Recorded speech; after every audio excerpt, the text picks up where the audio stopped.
자, 시작하겠습니다.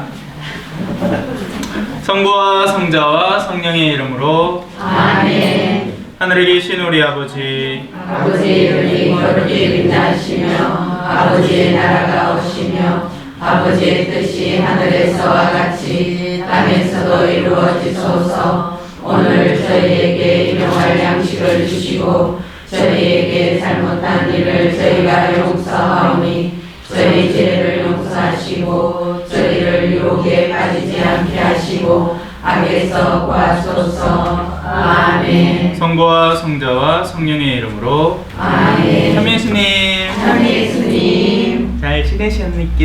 예. 저도 잘 지냈습니다. 떠보지요. 아까 보고 또 보고 또 보고 또 보고. 자, 지난 시간에 세례자 요한의 설교까지 들어갔고 오늘부터는 어디부터죠? 광야의 유혹에 들어갔죠, 그죠? 오, 빨리 간다. 오케이, 4장. 광야에서 유혹을 받으시다. 오늘은 카메라가 하나가 아니고 하나, 둘, 서희. 요건 뭐게? 라이브. 생방송 중입니다. 안녕. 자, 시작합시다. 자, 광야에서 유혹을 받으시다. 그때 예수님께서는 성령의 인도로 광야에 나가시어 악마에게 유혹을 받으셨다. 자, 악마라는 존재, 우리가 쉽게 지나쳐버리는, 우리 특히나 이 현대 과학의 세계 안에서는 더욱더 어떻게 보면 무시되는 존재입니다. 그러니까 사람들이 거의 생각을 안 하죠. 뭐 악마의 역할, 뭐 악마의 영, 어둠의 영의 유혹, 이런 것들 생각 안 합니다. 뭔가 문제가 발생하면 이제 심리학을 따지고 들거나, 아, 저 사람 행동이 이상하다 그러면 뭐 정신적인 문제가 있나 이렇게 생각을 하고 말아버리지, 어둠의 영에게까지 손을 내밀지를, 그러니까 손을 내밀다가 이상하다, 어둠의 영에게까지 자신의 생각의 영역을 확장시키지는 못하는 겁니다.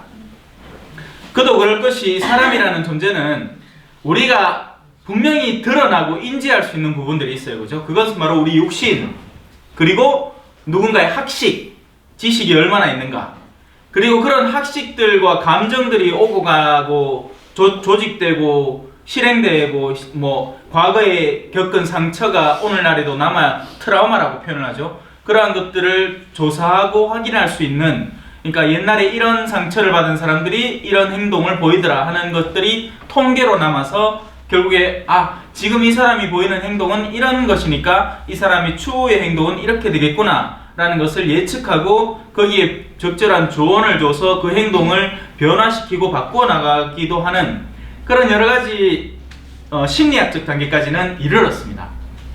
그런데 어디를 못 건드리고 있느냐? 바로 영혼이죠.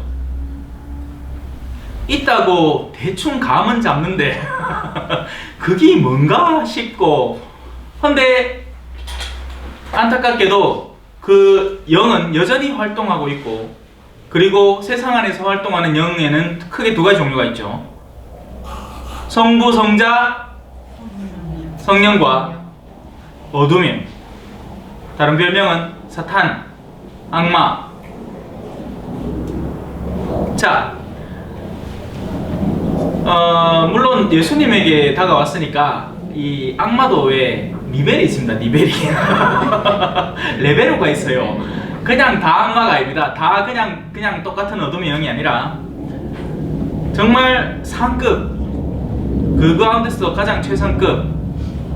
우리는 통상적으로 교회 전통적으로는 누구라고 알고 있죠? 벨제불 말고 루시퍼라고 알려져 있습니다. 예, 타락한 천사. 자, 이제 그 악마가 슬 다가와서 그 악마는 유혹을 합니다. 유혹의 목적은 뭐죠?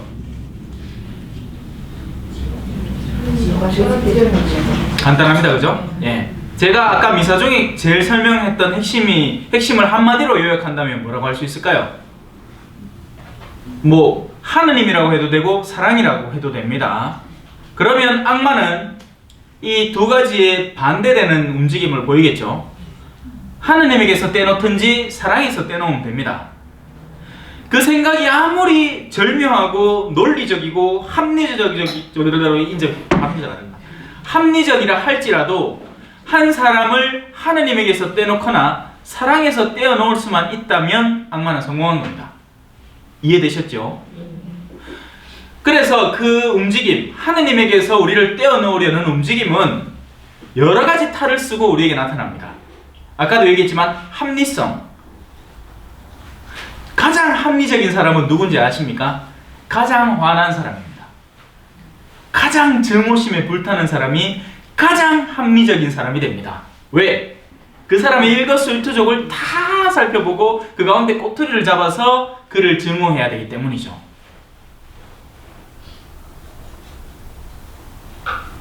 참, 그죠? 형사가 그렇게 정말 그렇게 극도로 합리적이고 하면 얼마나 범인을 잘 잡겠습니까? 그죠? 그런데 가장 극도로 합리적인 사람은 가장 증오에 빠져있는 사람. 그러니 악마는 얼마나 합리적이겠습니까? 그런데 그 합리성을 지혜라고 부르지는 않는 겁니다. 그것은 세상의 영리함이죠. 그 사람들은 영리합니다. 똑똑합니다. 판사, 검사, 변호사, 무슨 사자 들어가는 사람들 다 똑똑한 거 맞죠?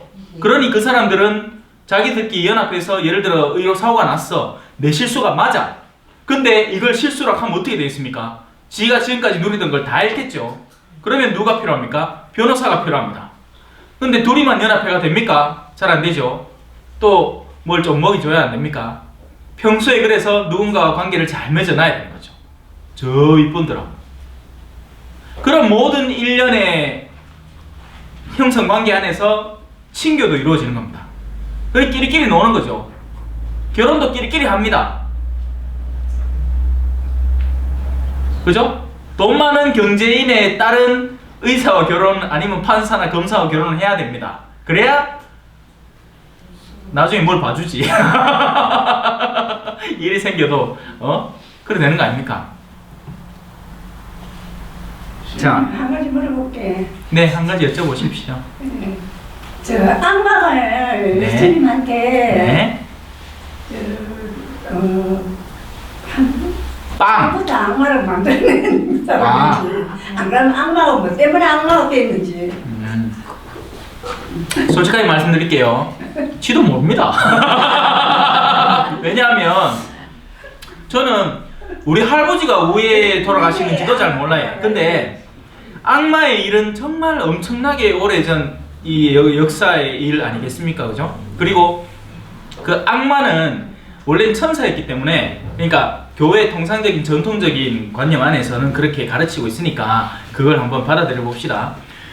영의 차원에서 이루어진 일입니다. 영의 차원. 그렇기 때문에 우리가 이 지상에서 아무리 생각을 뻗쳐봤자 그 털끝 건드리다가 마는 겁니다. 그러니까 영혼의 차원에서 이루어지는 일, 순수한 영적인 존재가 일순간 순수한 타락의 존재가 되는 것, 그 일에 대해서 우리는 상상력을 펼쳐볼 수는 있죠. 근데 아무리 상상력을 펼쳐봐야 우리는 지금 시간을 벗어나지 못하지 않습니까? 맞죠? 우리는 우리에게 주어진 시간 안에 살고 또 우리에게 주어진 공간 안에 살아갑니다. 우리는 한계가 있는 인간입니다. 그렇기 때문에 순수 영적 차원에서 일어나는 일, 지금 우리 물리적 차원의 일도 아직 다 못 박혔는데, 그죠? 원자가, 옛날에는 우리 원자가 알맹이라고 생각했지 않습니까? 이런 동그란 알갱이, 그죠? 근데 알고 보이게 그 안에 또 핵이 있고 전자가 돌아가고, 또 그 안에 보이기에 쿼크라는 존재가 있고 더 작은 알갱이들, 또 그걸 잘 조사하니까 나중에는 보이기에 하나는 알갱이 성질, 어떤 때는 알갱이 성질, 어떤 때는 띠의 성질을 띠더라, 뭐 이렇게 쌓고 앉았습니다.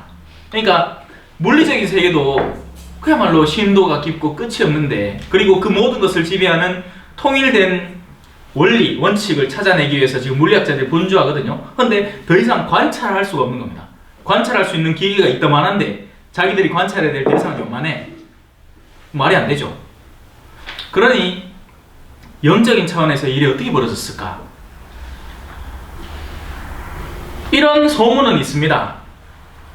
천사였던 루시퍼는 하느님의 가장 사랑받고 촉망받는 천사였던 그는 자신이 누군가의 명을 수행해야 된다는 것을 못 견뎌했던 겁니다. 교만했던 거죠. 그리고 그에 대한 반감을 품는 순간 그 가장 아름다웠던 모든 것들이 가장 추악한 것으로 변해버린 것입니다. 근데 아름답고 추함이라는 이 관념 자체도 우리의 인간적인 면모에 따릅니다. 그래서 우리는 아름답다 하면 막 아름다운 여자, 그죠? 막 파란 개비가 팔랑팔랑거리는 선녀, 그런 거 상상하잖아요. 근데 악마가 그렇게 못 되겠습니까? 될 수 있습니다, 여러분. 왜냐하면 그건 물리적인 꾸밈이고 외적인 표면적인 그 드러남이기 때문에 악마는 그렇게 우리에게 다가올 수 있습니다. 여러분, 예수님에게 다가왔던 이 악마가 뿔 막 이래 막 나갖고 여기 막 코 주렁주렁 이거 달고 막 쇠스랑 막 이거 달아가 막 피어싱이라고 하죠. 막 달아가 적국계도 피어싱 달고 막 이래가 나왔을까요? 아닙니다. 멀끔한 애가 나왔을 겁니다. 그리고 평소에 많은 사람들이 지나가면서 만약에 그 모습을 목격을 했다면 아이고 왜 저래 초라한 남자, 이때 초라한 남자 누구겠습니까? 40일 동안 단식한 예수님이겠죠. 삐쩍 걸어가지고 수영부터 덥수룩한 애가 씻기나 제대로 씻겼겠습니까? 그 옆에는 화려한 옷을 입은 웬 남자가 하나 서서 그와 대화하고 있는 것입니다. 당신이 하느님의 아들이라면 이 돌들더러 빵이되라고 해보시오. 말투도 점잖했겠지요. 얼마나 교양 있고 학식이 있었겠습니까? 하지만 악마는 자신의 모습을 절대 드러내지 않습니다. 우리가 만약에 영혼으로 지금 여기 있는 사람들을 본다면 여러분들은 전혀 엉뚱한 자신의 모습에 깜짝 놀랄 수도 있습니다. 예를 들어 볼까요? 어떤 아줌마가 오늘 막 나가갖고 막 잘 비야 되겠다 하고 막 꾸미어. 막 얼굴도 뽀야이 막 비비크림 발라갖고 막 다 지우고 덮고 막 해갖고 거기에다가 막 파우더 바르고 막 루즈 바르고 해갖고 막 얼굴이 막 뻘가 이뻐 막 금방 갓 태어난 아기 같은 얼굴로 딱 해가 왔어. 근데 영혼 엑스레이를 뜯까 찍어 봅시다. 그 내면이 어떻게 드러날까요? 아이고야, 저 나이에 아직도 적하고 앉았나? 인자는 지혜를 키워야 되고 이제 내면의 가치를 쌓고 덕을 쌓아야 될 그럴 시기에 아직도 저런 외적인 허황된 허영심에 빠져있고 교만에 빠져있구나 하면 그 내면은 추악한 모습으로 드러나는 거죠. 그래서 성경 이 성화를 그리는 사람들이 악마를 표현할 때는 세상의 가장 추악한 모습들을 다 끌어담는 겁니다. 괴상망측한 뿔과 염소의 눈, 염소 눈도 이상하잖아요, 그죠? 세로로 떡대가 홍채가, 그죠? 우리처럼 이렇게 동그랗지가 않고 이래 떡대야지. 막 그런 눈, 그러고 뭐 소 머리, 뭐 발은 또 무슨 발굽, 뭐 꼬리, 뭐 이런 거 다 다른 거, 박쥐 날개. 뭐. 하지만 외적으로 그렇다는 얘기 아니죠. 내면이 그렇게 추악하다는 얘기예요. 이해가 되셨나요? 전해지는 이야기에 따르면 그렇다는 얘기입니다. 악마는 가장 아름다운 천사 루시퍼가 타락했더라. 네. 그 아까 악마 얘기하셨는데 그 악마라는 게 실제로 그 어떤 존재한다고 예, 실존하는 인격체입니다. 내 몸에 네. 같이 있다고 생각하시는 거예요? 사람은 착한데 주위에 유혹 자, 한 인간이 자신의 인격을 열기 시작하면 어둠의 영이 그 자리를 차지할 수 있습니다. 그건 제 말이 아니라 한 사람 안에 그러니까 이 성경에서도 어둠의 영에 들린 사람, 그러니까 자신의 영이 있고 그 영이 열려서 어둠의 영이 그 자리를 차지하고 있는 사람, 그리고 그를 조종하고 있는 사람이 있을 수 있습니다. 분명히 있을 수 있는 가능성이 있죠. 그리고 뭐 악마도 여러 사람 중에 뭐 보고 좀 희득스거리한 이들, 그죠? 특히나 또 이런 일들은 가끔 가다가는 아이에게도 일어납니다. 예. 그러니까 그 네. 영적인 존재가 있다는 거지 우리 일반 사람들 속에는 그런 어떤 영적인 존재가 악마의 영적인 존재가 안 들어오고 착한데 유혹을 받는다는 거예요. 아니요, 착한데 유혹을 받기도 하고요. 그래서 우리 스스로 유혹에 이끌려 들어가서 선택을 해서 악인이 되기도 하고요. 내 영 자체를 악하게 만들기도 하고요. 또 어떤 때는 그러니까 내가 그렇게 악하진 않지만 내 영을 열어놓는 겁니다. 와서 쓰라고. 혼신사바 오셔서 말씀해 주십시오. 진짜 알고 싶습니다. 농담 같은 이야기지만 그때 가능성이 존재를 하는 겁니다.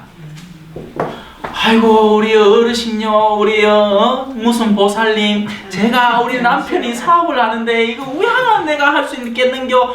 니네 하라는 대로 할 수 있겠나? 예, 안 돼요! 들어가는 겁니다. 왜 안 들어가겠습니까? 그 좋은 기회를 놔두고. 우리는 하느님의 자녀로서 자유를 지니는 사람입니다. 그런데 내 자유를 그런데 맡기는 겁니다. 나는 내가 결정 못하겠으니, 내가 결정 안 지고 내가 책임 안 지겠으니 당신이 결정해 주시오. 내가 그거 따를게. 네 하락하는 거나 할게.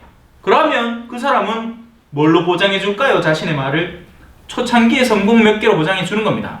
여러분 도박장에 가면 초창기에는 많이 땁니다. 나중에 잃죠. 왜 그럴까요? 따고 나면 이 사람이 계속 오거든. 된다고 생각하거든요. 그러고 나서는 이제는 자신의 의지가 무력해지는 거죠. 내가 그러니까 유혹을 받아서 내 내면을 스스로 바꾸는 경우도 있고, 사실은 어떻게 보면 그게 어떻게 보면 더 지독할 수도 있겠죠. 왜냐하면 이 사람은 마귀에 걸린 게 아니야. 근데 이 사람은 악해. 자신의 영을 이미 악하게 변화시켜 버렸습니다. 근데 하느님은 심지어는 그런 사람들마저도 포기하지 않으신다는 거죠. 하느님이 선한 이만 구하고 구원할 것 같으면 왜 보냈습니까?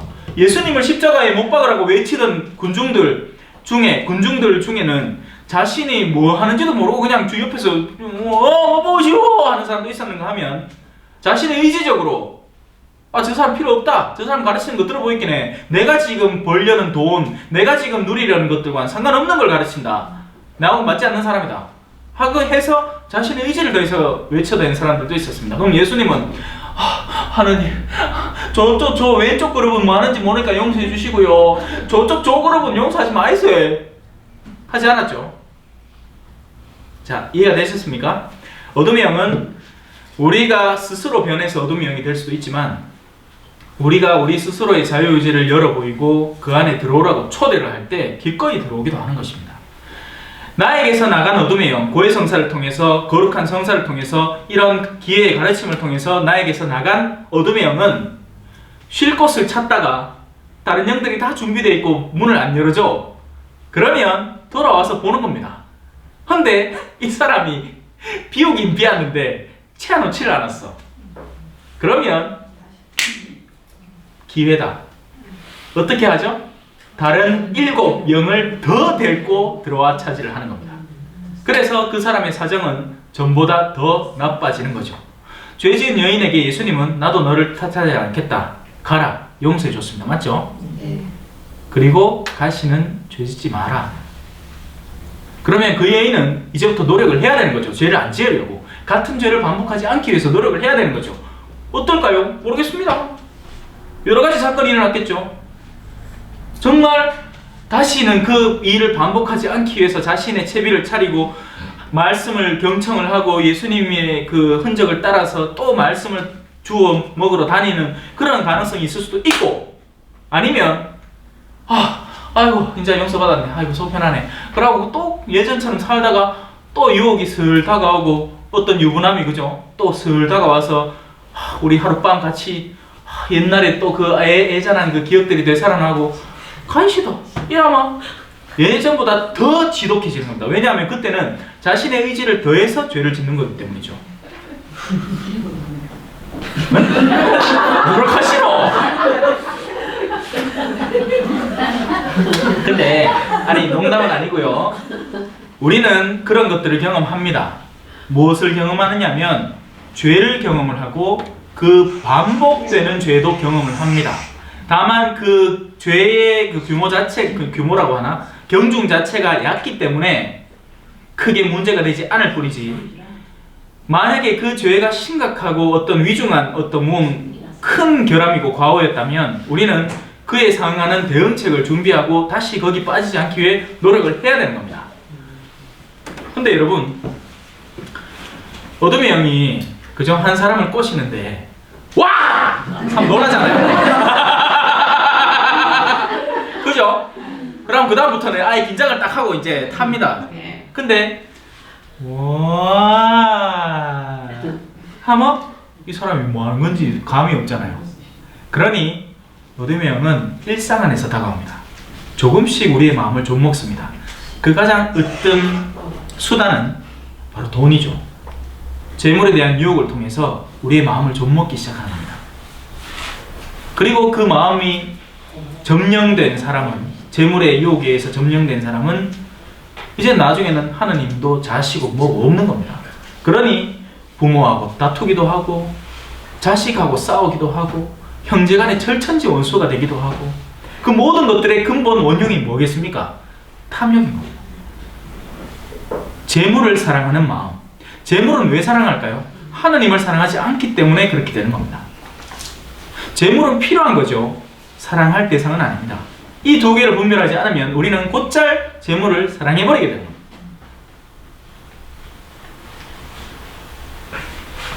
자, 이제 들어갈까요? 옆길로 넘어가셨다. 네. 오늘 질문이 많네. 재물이라 하니까는 제가 드릴 말씀이 있는데, 저 같은 경우도 이렇게 부모님이 다 돌아가셨거든요. 근데 이제 조금 재산이 있었는데 뭐 위에 하고 뭐 저한테는 이렇게 돌아앉는 게 없어요. 근데 주위 사람들이, 저를 잘 아는 주위 사람들이 왜 그거를 바보같이 그걸 다 뺏기느냐고, 열만 내면 열이 다 극해요. 근데 저는 솔직히 거기에서 아무 그게 없거든요. 아깝다, 왜 안 했을까? 왜 그러냐면 열만 만났기 때문입니다. 열 하나를 만나야죠. 그리고 농담이 아닌 것이, 여러분, 둘이 TV에 나 여가 가려면 어떻게 끌지? 야, 니 그것도 알아. 이 콧물도 묻어갖고, 그죠? 이래 끌고만 될 거야. 이래 끌고만. 아, 맞다. 시원하다. 둘이 빚이죠. 빚이끼리 서로 조언 주고받으면, 아니 그러니까 제가 하는 말을 잘 이해를 하십시오. 그러니 우리는 뭐 누군가에게 조언을 구할 때 더 나은 존재에게 조언을 구하는 게 맞습니다.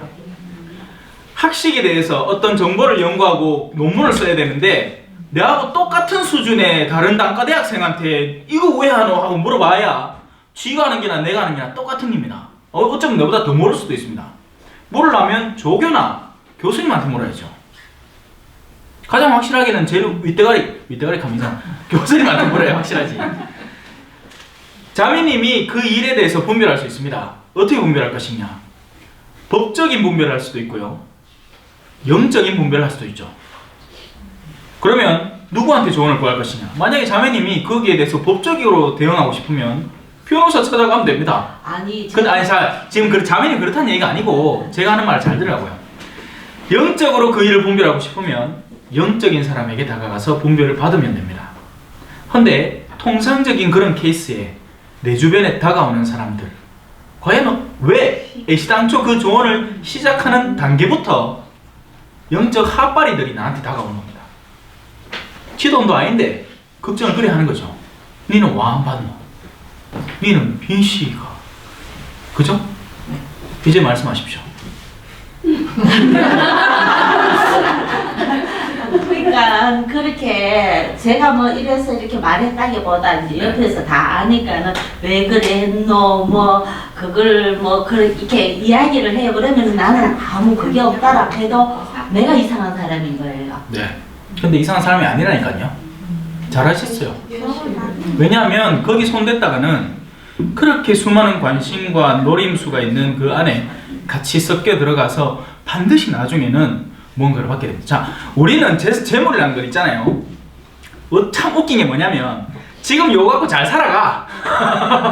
잘 살아가요. 근데 꽁돈이 이래 생겨. 그러면 내 마음은 이건 꽁돈이고 감사하고 뭐 그래 이걸 좋은 일에 써야 돼 이게 아니고 나는 왜 이미 나는 내가 살 것들이 존재를 하니까. 근데 보통은 통상적으로 이제 이것도 내 거가 되는 겁니다.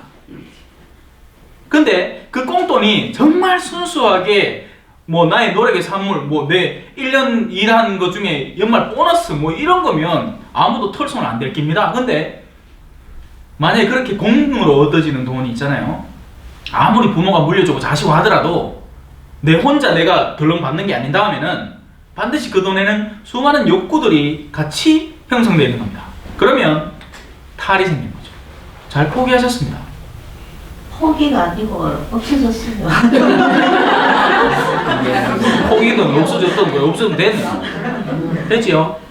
그러니까 이렇게 주변에서 일어나는 그런 일들이 저는 그렇게 안 하고 싶어도 주변에서 많은 이런 것들이 있잖아요. 흔들리게 만들더라고요. 그게 유혹이죠. 거기 사탄이다. 아니, 그게 사탄은 아니고. 왜냐면 그 사람들도 다 우리가 나중에는 손을 뻗어서 이렇게 이끌어야 되는 사람이죠. 자매님이 만약에 이제 정말 그리스도인으로서 그런 상황 안에서 분별을 잘해서 아, 좋은 기회다. 내가 이때 그리스도인으로서의 모습을 보여주고 그리고 나중에 저들이 싸울 때 그들을 모두 한 길로 이끌 수 있겠구나 하는 굳은 마음을 애시당초 가질 수 있다면 나는 그 재산을 포기하고 나는 그거 없어도 내 떳떳하게 하나님의 뜻대로 잘 살 수 있다 라고 얘기할 것이며, 그리고 나서 그들이 나중에 싸울 때 한 사람 한 사람에게 가서 따스한 손길이 되어주겠죠. 그러면 나중에 그 형제들이 다 뿔뿔이 갈라질 겁니다. 욕심 때문에, 탐욕 때문에. 근데 나중에는 다 나로 인해서 마치 거대한 산에 다 모여들듯이 모여들게 될 겁니다. 이해하셨죠? 네.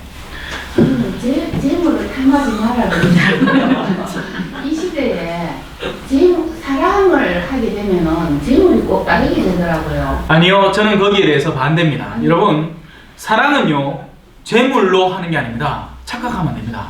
사랑. 자식들한테도 네. 사랑을 주고받을 때 마음과 말로만 하니까는 그게 전달이 안 되고, 친구들과도 뭔가 자꾸 이렇게 사랑을 하면은 뭔가 주고 싶어. 그건 그 자식들이 잘못된 겁니다. 예. 선물 아니면 사랑이 아니라고 여기는 그 자식들이 잘못된 겁니다. 만약에 나한테 충분한 재원적 준비가 돼 있고 그리고 내 주변 사람들이 정말 없어요. 정말 없어. 막 굶고 살아. 그러면 나는 널 사랑해. 가서 따뜻한 거 먹고 그래 따뜻한 방에 자. 안녕. 이거는 사랑이 아니죠. 그때는 적극적으로 도와야죠. 내가 가진 총 수단을 동원해서라도 그들의 헐벗은 그들을 먹이고 입히는 게 맞습니다. 그런데 그게 아니라 이미 그들이 충분히 살고 있고 한데 또 나한테 뭘 기다려. 나는 저거는 한 달에 200만 300만 원 월급 받아 벌고 먹고 사는데 내 연금 70만 원 그거 받는 거 중에 혹시 또 자기한테 뭐 줄까 싶어갖고 눈을 부라리고 있어요. 그건 그들의 탐욕이고 그들이 바뀌어야 되는 부분이지, 내가 그거다 대고 또 뭘 주는 건 사랑이 아닙니다. 그건 그들의 탐욕을 조장시키는 거죠. 적지 않은 부모들이 이런 오류들을 많이 저지릅니다. 자녀를 사랑한다고 하면서 실제로는 자녀들의 내면의 어둠을 가중시키고 있습니다.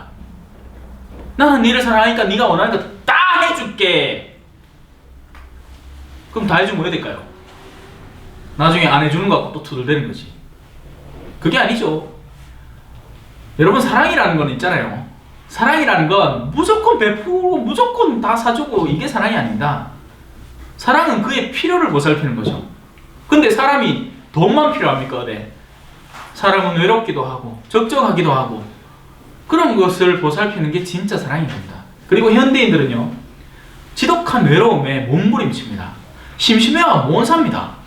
근데 심심한데 손을 내밀기도 싫고 또 간섭받기도 또 싫은 겁니다. 사랑을 받고는 싶은데 간섭받기도 싫어요. 희한합니다요.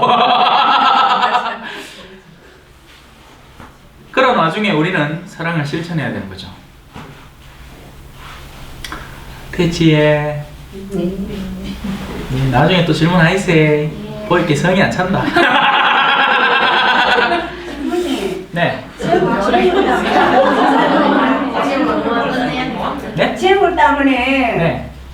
우리 집안에도 그렇고 우리 형제 안에도 그렇고. 그 집만 많이 알고 우리 집 아이도 그렇고 다 그래요. 왜냐하면 돈 욕심 없는 데가 없거든요.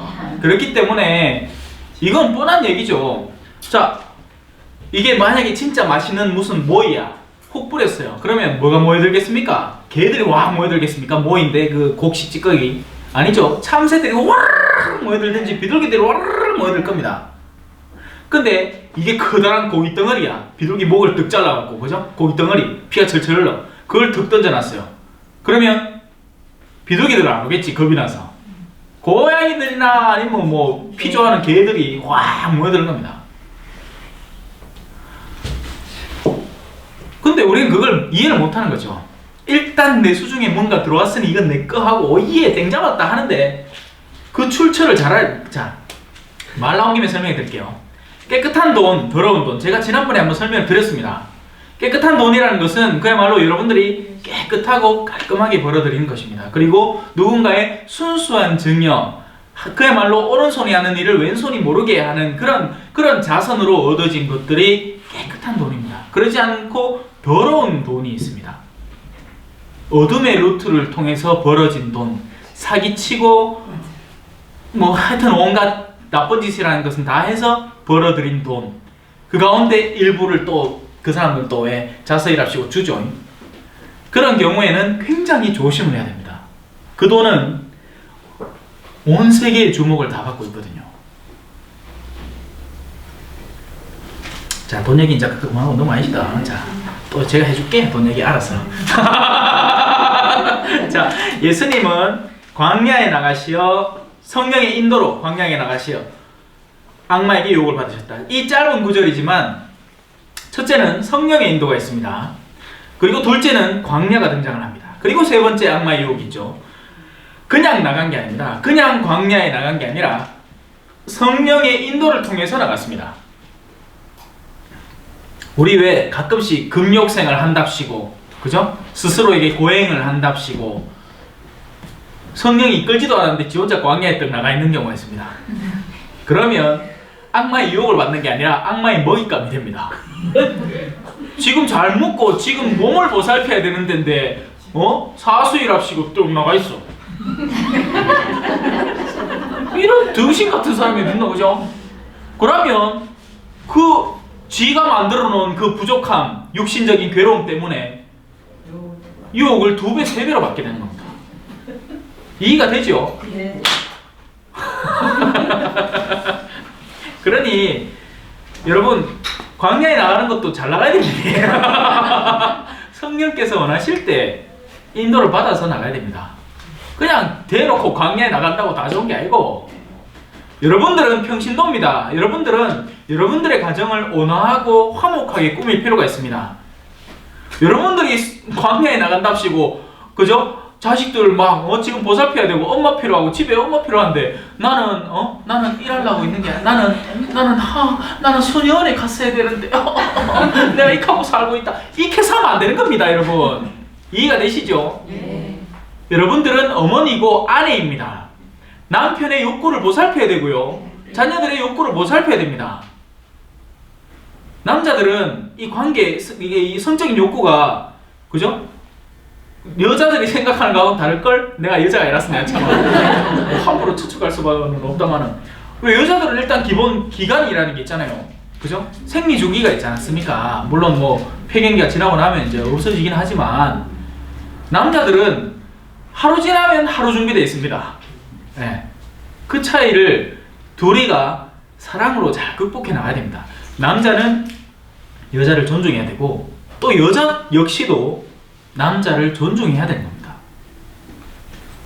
충분히 먹은 남편은 다른 생각을 못 하게 됩니다. 아니 배가 고파 죽겠는데 야, 니 이거 윌 요구르트 여기다 일단 2개나 하겠지만 먹지는 마. 이거 뭡니까 이거? 죽으란 얘기밖에 안 되죠. 안 먹겠습니까? 배고픈 사람이. 의지를 시험해도 유분수가 있지. 정도껏 해야 될 거 아닙니까? 맛있다. 어머야.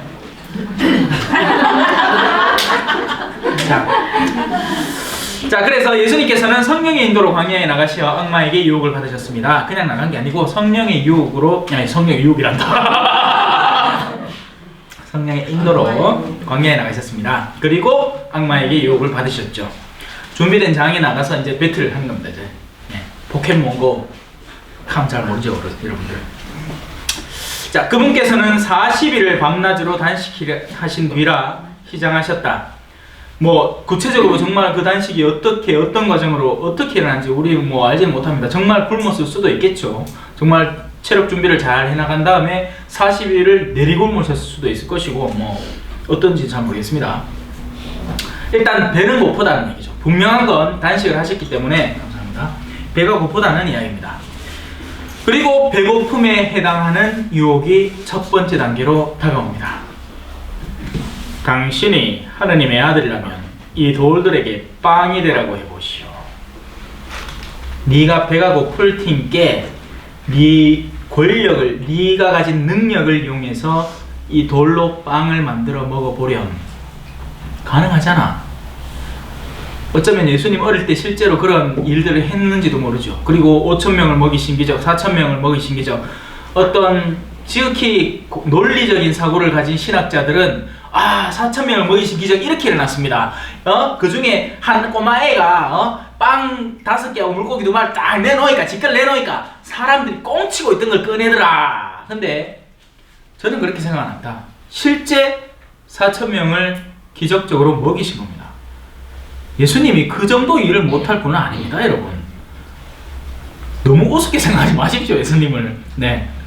어떻게든지 과학적인 설명 방법을 찾아서 해설해 내려는 것은 신비적인 차원의 문을 닫아버리는 겁니다. 여러분, 신앙 안에는요, 반드시 신비적인 차원이 있습니다. 우리가 기적이라고 부를 수 있는 일들이 일어나고 있죠. 하지만 하느님은 그 일이 드러나기를 원치 않기 때문에 그가 치료는 받되 의사에게 찾아가게끔 만드는 겁니다. 근데 실제 치료는 누가 하느냐? 하나님께서 하신 거죠. 그러나 그 사람이 믿음을 가진 사람이면 그 사건을 신앙을 통해서 받아들일 것이고, 내 가기 전에 신부님한테 축복 갖고 왔디마, 그래서 나았다, 하나님 좋은 분이다 라고 말할 수도 있고, 또 반대로 또 의사가 다 했지 뭐, 내 병원에서 실제로는 지 아내가 어떤 진짜 이 영성 깊은 신부님한테 찾아가서 기도 좀 해주실 수 있겠느냐고 부탁해서 그렇게 해서 그 남편이 나왔는데, 그 남편이 어떻게 생각하지 아십니까? 내 아픈 중에 이 당근즙 이걸 내가 안 먹었거든.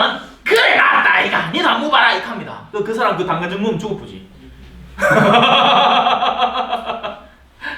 우리는 이해를 못하는 겁니다. 이 일들이 왜 이렇게 일어나는지. 왜냐하면 우리는 그 지극히 피상적인 차원에서만 살펴보고 이 내적으로 흐르는 진짜 본질을 못 보기 때문이죠. 여러분이 암만 제 피부를 봐도 제 껍데기만 보지 그 안에 흐르고 있는 정맥과 동맥과 신경계를 보지 못하지 않습니까? 하지만 실제로 이 몸들을 움직이는 것들은 바로 그런 피 흐름과 신경의 작용들이죠. 근육의 작용이고. 하지만 우리는 결국 껍데기만 보는 겁니다. 껍데기만. 넘어갑시다. 돌들에게 빵이 되라고 해보시오 하고 말했다. 예수님께서 대답하셨다. 성경에 기록되어 있다. 예수님의 첫 번째 방어전, 말씀. 성경에 기록되어 있다.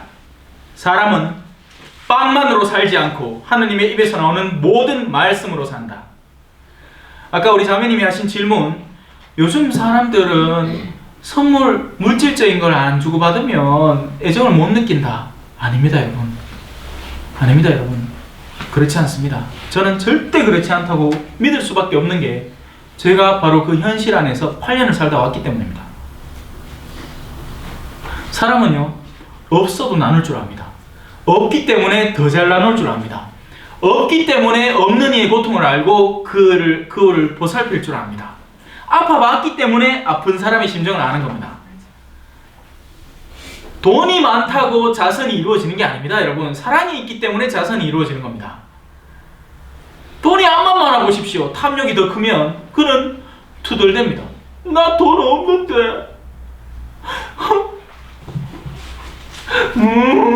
아우디 몰면서 나 돈 없는데. 루이비통 가방 또 메고 지갑은 또 닥스 지갑 또 메고 나 돈 없는데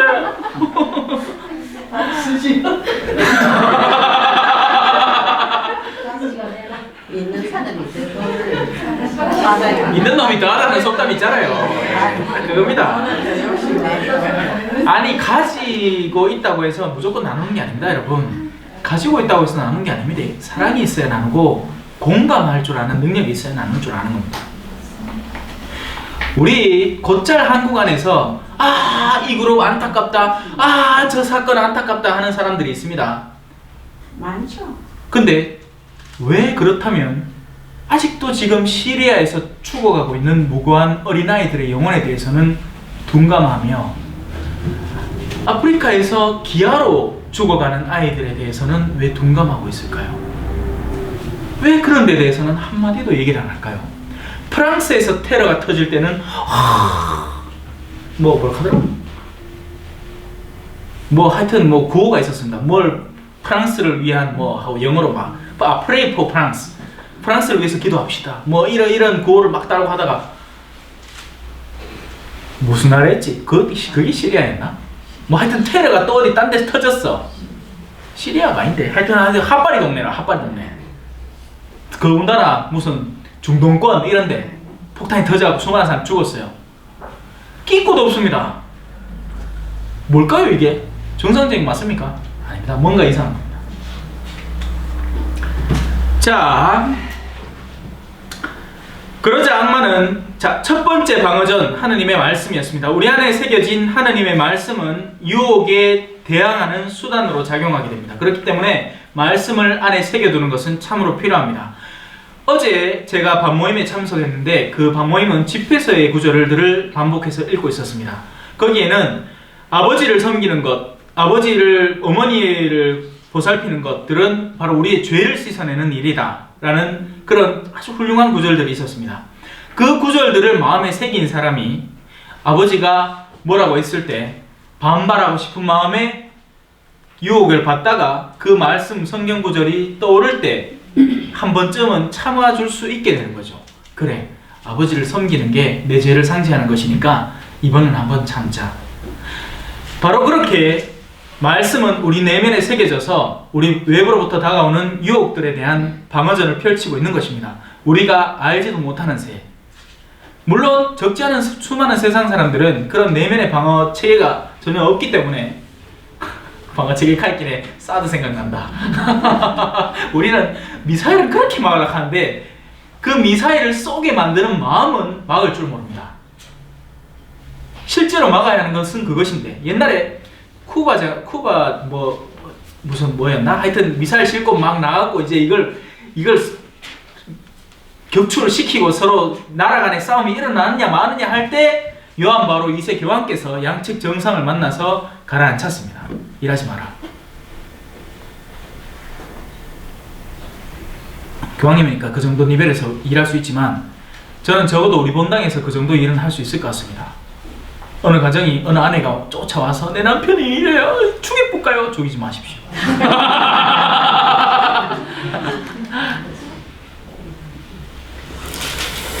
자, 그러자 악마는 예수님을 데리고 거룩한 도성으로 가서 성전 꼭대기에 세운 다음 그분께 말하였다. 당신이 하느님의 아들이라면 밑으로 몸을 던져보시오. 자, 악마는 영리하죠. 악마는 언제나 술수, 계책, 교활한 책략을 씁니다. 예수님이 첫 번째 방어전으로 성경 말씀을 썼다는 것을 아는 악마는 이제는 성경 말씀으로 유혹을 합니다. 성경에 이렇게 기록되어 있지 않소. 그분께서는 너를 위해 당신 천사들에게 명령하시리라. 행여 내 발이 돌에 차일세라. 그들이 손으로 너를 받쳐주리라. 여러분, 이는 어둠의 유혹에 시달리는 자에게 다가오는 당신의 천사들을 시켜서 그를 보호하는 수단이지, 그러니까 하느님을 시험하라고 이걸 하는 게 아닙니다. 그래서 예수님은 그런 지혜, 그러니까 모든 것을 아우르는 지혜, 우리가 어떤 것을 받았을 때 이것이 나에게 왜 다가왔는가를 이 표면적인 것으로만 분류하는 게 아니라, 그러니까 이 휴지는 깨끗하죠, 그죠? 이 휴지는 깨끗해서 나에게 일단 좋은 것이구나 라고 생각할 수 있겠지만, 이 뒤에 사실은 똥이 묻어있는 휴지예요.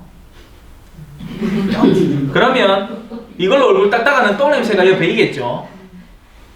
그러니 우리는 그렇다고 이 휴지가 뭐 있다는 게 아니고 예를 드는 겁니다. 우리는 그걸 분별을 해야 되는 거죠. 그 분별을 하려면 전체를 아울러서 봐야 되는 겁니다. 나에게 다가오는 지금의 이 움직임은 그 근본 목적이 무엇인가를 올바로 살펴보고 분별해야 알 수 있게 되는 거죠. 안 그러고 표면적인 것만 보면, 심지어는 성경 말씀이라 할지라도 우리는 곡해해버릴 수 있는 겁니다. 피 먹지 마세요, 토요일을 지키세요, 묵시록에 자 나오죠. 이 황폐한 도성과 이게 바로 오늘날의 가톨릭 교회입니다. 막 이렇게 하면 맞는갑다. 우리는 절대적으로 그걸 거부해야 되겠네. 과연 가톨릭이 무엇을 가르치고 무엇을 어떻게 실천하자고 노력하고 있는지 알지도 못하면서 정말 미지의 세계, 오지의 세계에 가장 먼저 찾아가게 된 수많은 선교사들이 어떤 마음으로 일했는지, 왜 오늘 요즘에 개봉한 그 침묵, 이제 벌써 내렸지만 침묵이라는 영화 속에서 그 오지 일본 땅에 말도 안 되는 선교사가 가서 그 죽을 고생을 하면서 박해를 견뎌내가면서 선교를 한 그 가장 내면의 마음을 이해를 하지도 못하면서 대놓고 욕을 하기 시작하는 겁니다. 어둠의 종교다. 나중에 다 분별이 되겠죠, 그죠? 자, 그러니 우리가 마음을 올바로 먹지 않으면 말씀도 곡해할 수 있고 말씀도 오용할 수 있다는 것 잊지 않았으면 좋겠습니다. 예수님께서는 그 얘기를 하셨다. 성경에 이렇게도 기록되어 있다. 주 너의 하느님을 시험하지 마라. 왜 피먹어도 됩니까? 사람의 입으로 들어가는 것은 그 어떤 것이든 그를 더럽히지 못한다. 오히려 그의 내면에서 나오는 것이 그를 더럽힌다. 이 말씀을 통해서 예수님은 모든 음식이 깨끗하다고 하신 것이다. 그러니 피는 먹어도 됩니다. 선지국 먹어도 되고요.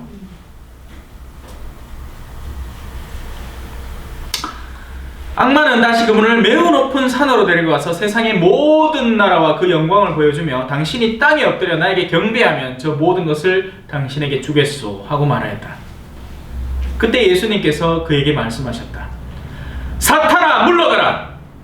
자, 구마기도의 가장 단촐하고 핵심적인 표현 양식입니다. 자, 따라해볼까요? 사탄아 물러가라. 시작. 사탄아 물러가라. 이제 이어 사탄은 없습니다. 근데 우리는 예수님이 아니기 때문에 그 앞에다가 한 구절만 더 붙여주면 됩니다. 예수 그리스도의 이름으로 명하노니 사탄아 물러가라. 그래서 마음속에 어둠이 깃들 때, 사실 적지 않은 이들은 마음속에 어둠이 깃들 때 그 어두운 생각을 음미하고 즐깁니다. 그러니까 내가 누군가와 그러니까 싸우지는 않았는데 저 사람 하는 짓이 마음에 안 들어. 그때 드는 생각, 자 이제 그 사람에 대한 부정적인 생각을 형성해. 그리고 그 사람에게 지금 네가 당하는 것들, 은근히 당하고 있는 것들 갚아. 좋은 생각이다. 그걸 어떻게 말을 하지? 다음에 커피 타줄 때 춤을 좀 빼대. 이게 그 어둠의 유혹을 음미하는 과정입니다. 바로 그 순간에 여러분들은 예수 그리스도의 이름으로 명하노니 사탄아 물러가라 라고 겉으로 외치지 말고 겉으로 외치면 주변 사람들 깜짝 놀래갖고 엄청 월카락 합니다. 속으로 부르짖어야 되는 거죠. 부정적인 생각, 어둠의 생각, 무언가를 파괴하고 싶은 생각, 사랑을 끊어버리고 싶은 생각, 하느님에게서 나를 멀게 만드는 모든 생각들에 여러분들은 저항할 줄 알아야 됩니다. 만일 어떤 사람이 하고 칼 들고 막 다가오면 여러분들 으악 하고 도망갈걸요. 근데 악마가 멀끔하게 와서 여러분들에게 어둠의 생각을 주입할 때 여러분들은 한번 들어는 봅시다 하고 앉아냅니다. 괜찮네. 그래. 소송 걸마 나한테 2,500이 떨어져. 오예. 맞다 그래. 우리 성당 그거 건축하지. 그러면 2,500 중에 한 500 낸다 하고 2,000 내가 모야지.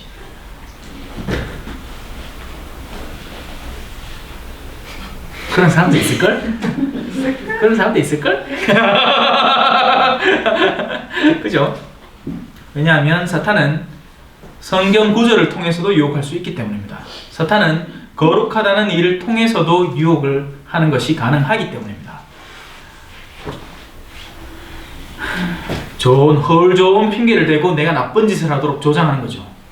그런 거라면 안 가져와도 좋으니까, 그죠? 뭐 믿고 이래 자신인지 모르겠다. 거저기금 턱없이도 부족한데 그래도 괜찮습니다. 그런 경우라면 어둠의 영에 저항하십시오. 자, 주 너의 하나님께 경배하고 그분만을 섬겨라. 이게 예수님의 어둠의 영을 저항하는 마지막 정언 명령과도 같은 것입니다. 우리는 그래서 이걸 잘 새겨야 되겠죠. 주 너의 하나님께 경배하고 그분만을 섬겨야 되는 겁니다. 그 다른 어떤 것도 유혹의 손길이 될 수 있습니다. 심지어는 성경 구절 자체도 유혹의 손길로 우리에게 작용할 수 있으니 가족도 친척도 아무리 허울 좋은 사업도 본당도 본당 안에 어떤 제단체도 만약에 주 너의 하나님께 경배하고 그분만을 섬기는데 저해가 된다면 우리는 그걸 잘 점검할 필요가 있는 겁니다. 갈릴레아 전도를 시작하시다. 예수께서는 요한이 잡혔다는 말을 들으시고 갈릴레아로 물러가셨다. 그리고 나자렛을 떠나 저불론과 납탈리 지방 호숫가에 있는 가파르나움으로 가시어 자리를 잡으셨다. 이사야 예언자를 통하여 하신 말씀이 이루어지라고 그리 된 것이다. 저불론 땅과 납탈리 땅, 바다로 가는 길, 요르단 건너편, 이민족들의 갈릴레아, 어둠 속에 앉아있는 백성이 큰 빛을 보았다. 자, 갈릴레아, 가자 갈릴레아로 모든 것 버리고 정의 자유를 찾아선가 정의를 찾아선가 하여튼 갈릴레아라는 땅은 그러니까 유대인들이 이제 부활 후에 간 땅이죠. 그죠? 예수님을 만나려고 간 땅이고 복음이 처음 전파된 곳, 그러니까 자신의 양떼를 먹이기 위해서 예수님께서 선택하신 땅 갈릴레아입니다. 그런데 그 다음에는 가파르나움이 또 등장합니다. 근데 그 가파르나움은 어떤 도시냐? 이민족들의 갈릴레아. 유다인들에게는 갈릴레아가 갈릴레아고 이민족들에게는 가파르나움이라는 곳이 상징적인 갈릴레아가 되는 거죠. 근데 그 땅은 어둠 속에 앉아있는 백성들이 있는 땅입니다.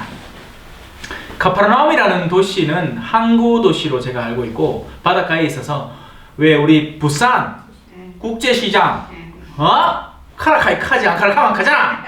막 서로 막 경쟁하고 싸우고 막 탐욕이 오가고 그 안에 온갖 술책과 회책이 난무하는 그런 도시 가파르나움이.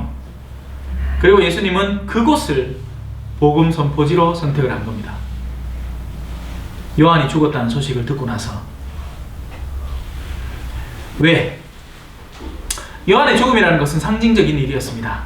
더 이상 사람들이 예언자의 말 따위는 가짜인 기억이고 예언자를 얼마든지 죽일 수 있는 지경에 이르렀다는 이제 신호탄임과도 같은 거였죠. 요한이 여전히 살아있을 때만 해도 사람들은 요한의 말을 듣고 회개하러 모여들었습니다. 그리고 독사의 족속일지언정 세례자 요한의 말을 두려워할 줄 알았고 그에게 순명해서 세례를 받을 줄 알았죠. 그런데 그 요한이 죽어버린 겁니다. 사살됐습니다. 권력에 의해서. 황폐의 원인이 제단 위에 서 있는 것을 보거든 너희는 도망쳐라. 어디서 들어본 말이죠. 복음 말씀입니다. 그래서 저는 어릴 때 황폐의 원인이 뭘까? 제대 위에 바퀴벌레 지나가는가? 아니면 저런 성상 중에 이상한 황폐의 원인이 되는 성상이 있나? 한때 카드요 묵주 중에 어느 회가 만든 묵주 안에 이상한 심볼이 있어갖고 여러분들 그런 걱정 안 해도 됩니다. 묵주는 그냥 묵주입니다. 대놓고 기도하면 됩니다. 예. 우리가 그걸 알고 그런 의도가 있다는 걸 알게 된다면 당연히 그건 분별해서 안 하면 되지만 그렇지 않고 뭣도 모르는데 이게 막 분비력 해갖고 지레 겁먹고 막 그럴 필요는 없습니다. 자, 그렇게 세례자 요한은 갔고 예수님은 어둠 속에 앉아있는 백성에게 빛을 전하러 갑니다. 근데 그러면 예수님이 LED 전구 딱 달고 스위치 딱 켜가 와 이래 갔나? 아니죠. 예수님은 가르침을 전하러 갔고 그 가르침이 그들에게 빛이 되는 것입니다. 그리고 그 빛은 여러분도 될 수 있고 되어야 되는 거죠. 누가 등잔을 등경 밑에, 침대 밑에 넣어놓냐, 등경 위에 올려두지 않느냐. 여러분들이 비칠 때는 주변 사람들이 그 빛을 금방 알아봅니다. 아, 저 사람 뭐 다르다. 저 사람은 착하다. 저 사람은 욕심이 없다. 저 사람은 경건하다. 이런 걸로 유명해지는 우리 성당이었으면 좋겠습니다. 우리 성당이 그 성당 가면 분위기가 달라. 겉에는 그냥 철골이고 판넬이고 그런데 일단 들어가 보면 사람들이 다 기도하고 있고 그래. 그런 유명성. 죽음의 그림자가 두려운 고장에 앉아있는 이들에게 빛이 떠올랐다. 그때부터 예수님께서는 이제 선포를 시작하는데 그 선포의 핵심 내용은 이겁니다. 회개하라! 근데 그 회개의 원인은 하늘나라가 가까이 왔다. 딴 것 때문에 마음을 돌이키는 게 아니라 하늘나라에 대해 너희 마음을 두고 거기에 가기 위해서 너희 방향성을 돌리라는 이야기입니다. 근데 오늘날 사람들은 이제 더 이상 천국 얘기를 하는 게 웃기게 됐습니다. 그거 아십니까, 여러분? 교회는요, 마치 우리 기치료하고, 그죠? 뭐라 해야 되노? 기수련하고 그런 거 하고 큰 차이가 없어져 버리게 됐습니다. 복음 선포의 내용이 빠진 교회는 그냥 사람들의 계모임, 허울 좋은 계모임에 불과하게 됩니다. 복음이 선포되지 않는 교회는 죽은 교회입니다. 근데 그 복음은 도대체 무엇이냐? 뭐가 복음일까요? 여기 있잖아. 회개하라. 하늘나라가 가까이 왔다. 하늘나라를 선포할 줄 알아야 됩니다. 하늘나라에 대한 희망을 키워줄 줄 알아야 됩니다. 우리는 아는 것을 완전히 희망하지는 않습니다. 아는 것은 희망할 필요가 없습니다. 여기 휴지가 있는데 휴지를 간절히 원하고 이미 갖고 있는 걸, 그죠? 보고 있고 바라보고 있는데 보이지 않기 때문에 희망하는 것이고 온전히 알 수 없기 때문에 희망이 벅찰 수 있는 것입니다. 내가 내일 내 삼촌이 나한테 가져올 박스 안에 뭐가 들은지 이미 알고 있다면, 그리고 그걸 인터넷으로 검색하고 다 기능과 그 성능을 다 알았어. 그러면 그냥 받기만 하는 겁니다. 그냥 모르기 때문에, 박스 안이 미지의 세계고 나에게 어떤 기쁨을 가져다 줄지 알지 못하기 때문에 그걸 열었을 때 우리는 엄청 그것을 즐길 수 있게 되는 거죠. 하늘나라는 그런 것입니다.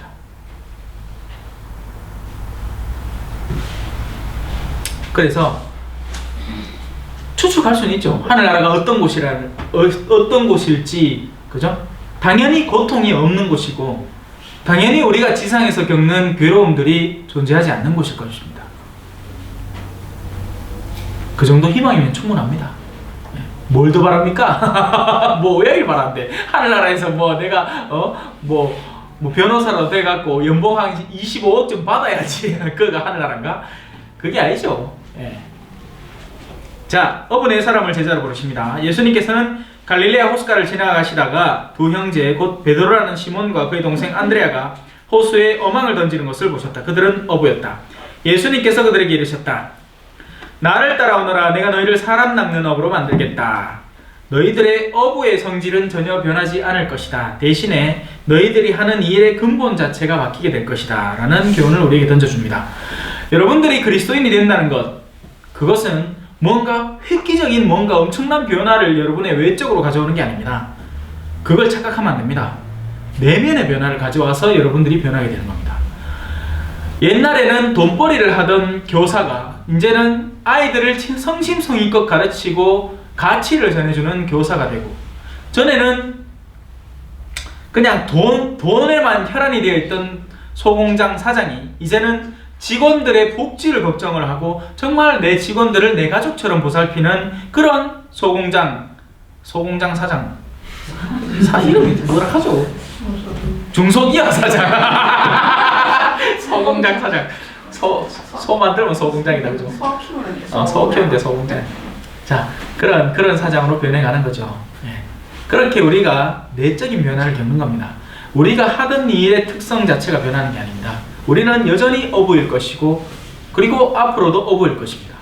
다만 전에는 고기를 낚던 어부지만 이제는 사람을 낚는 어부가 되는 거죠. 고기를 잡던 때 쓰던 모든 기술을 총동원해서 이제는 사람을 낚는 데 쓰는 겁니다. 그러자 그들은 곧바로 그물을 버리고 예수님을 따랐다. 어부에게 그물은 전부죠. 그런데 그걸 버린 겁니다. 우리도 예수님을 따르기 위해서는 내적으로 어떤 포기가 선행돼야 됩니다. 양쪽 다를 붙들고 그쪽으로 따라가겠다고 하다가는 능지처참이 됩니다. 능지처참 알지요? 예? 요 말로 여 먹고 해갖고 잡아당기면 능지처참 아닙니까?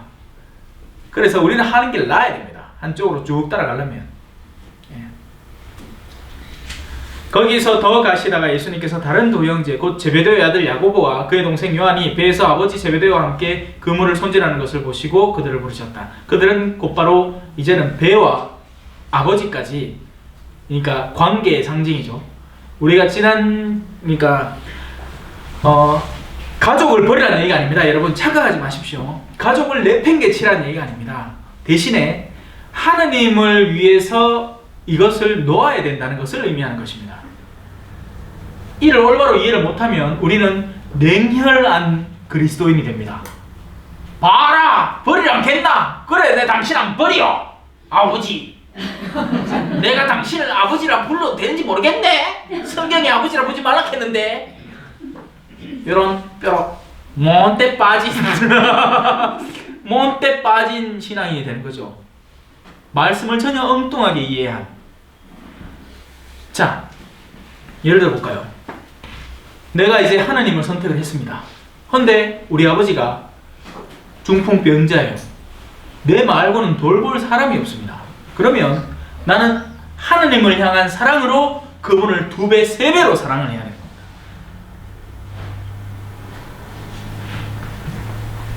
예수님과 군중. 예수님께서는 온 갈릴레아를 두루다니시며 회당에서 가르치시고 하늘 아래 복음을 선포하시며 백성 가운데서 병자와 화약한 이를 모두 고쳐주셨다.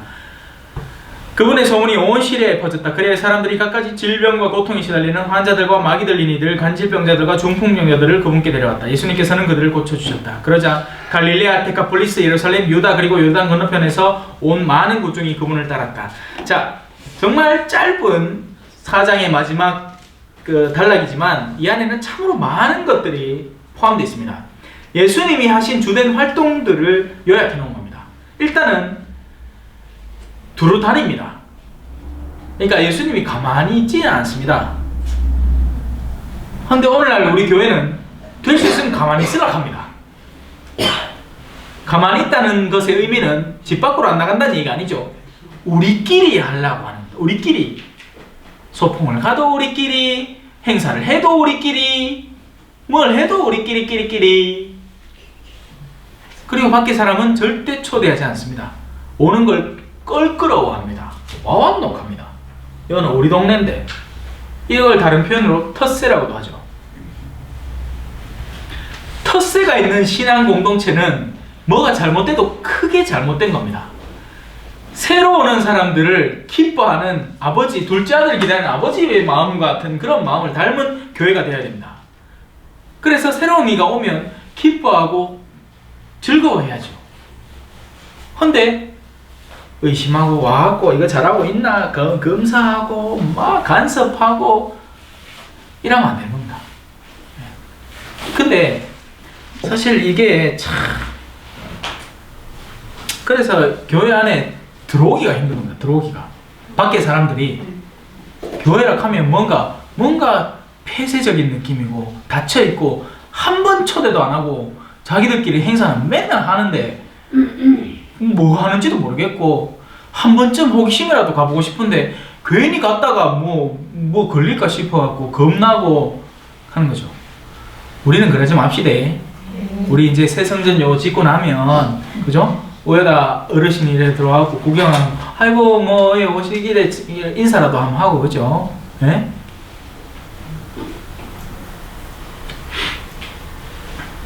자, 그리고 가르칩니다. 가르침이 선행돼야 됩니다. 제가 지금 하고 있는 거죠. 제가 작년부터 열심히 하고 있는 거죠. 가르쳐야 됩니다. 왜냐하면 안 보던 영역은 보여줘야 되기 때문이죠. 그래야지 그 다음에 그걸 바탕으로 뭐 건물을 쌓든지 뭘 할 수 있는 겁니다. 아예 이게 여기 있다는 것 자체를 모르는데 그걸 쓰라고 할 수는 없지 않습니까? 그렇기 때문에 첫 단계는 가르치는 겁니다. 그리고 복음을 선포하는 겁니다. 가르치되 그 안에 핵심 내용을 담아서 빵빵 쌓아주는 거죠. 기쁜 소식을 전해야 됩니다.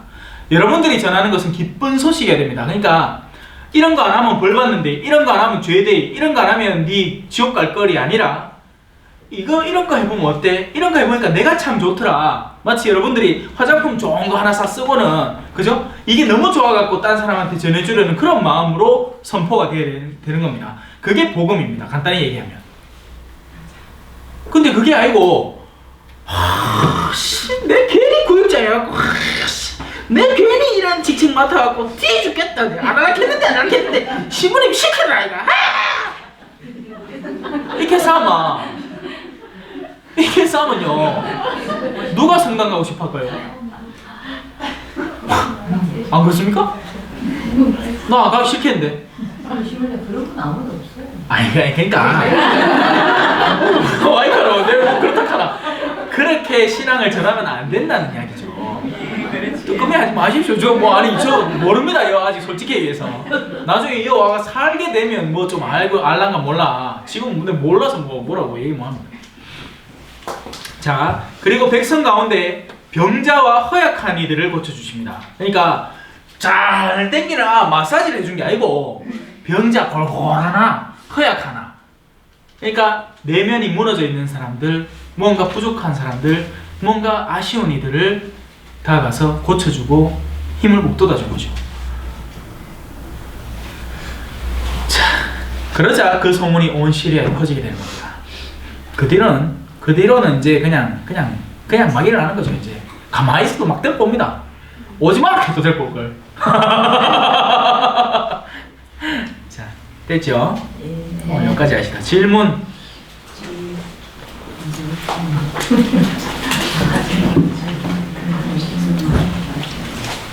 질문하여서.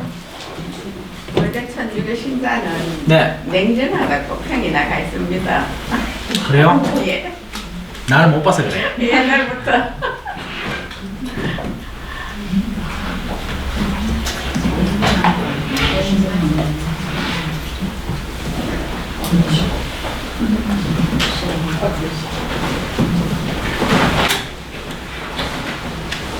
없지요 질문? 네. 자, 인터넷도 빠이빠이다 이제. 안녕. 네,